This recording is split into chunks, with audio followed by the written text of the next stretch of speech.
শহরের এই যান্ত্রিকতার মাঝে নিজের জন্য এক টুকরো সবুজের ছোঁয়া।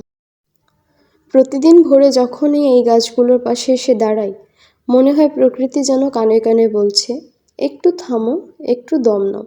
ছোট ছোট পাত্রে নিজের হাতে লাগানো এই গাছগুলো শুধু গাছ নয়, যেন এক একটা ভালো লাগার গল্প।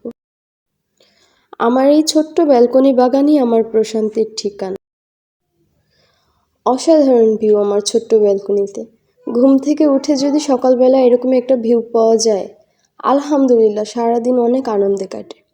আমার ছোট্ট ব্যালকনি বাগান থেকে আপনাদের সবাইকে জানাই শুভ সকাল। আলহামদুলিল্লাহ, পবিত্র জুম্মা মোবারক। জায়গা ছোট হোক কিংবা বড়, বাগান করার জন্য শুধু একটুখানি ইচ্ছা শক্তিই যথেষ্ট। দেখুন আমি কিভাবে সাধারণ প্লাস্টিকের বোতলে আর ছোট ছোট টব দিয়ে সাজিয়ে তুলেছি আমার এই প্রিয় বাগানটি। সামনেই শান্ত লেক, আর সাথে এই সবুজ বন্ধুগুলো। দিনের শুরুতে এর চেয়ে সুন্দর আর কি হতে পারে? শান্ত জল, এক চিমটি সবুজ আর আকাশ, প্রশান্তি। আমার ছোট্ট ব্যালকনি বাগানটি আমার প্রতিদিনের ক্লান্তি দূর করে।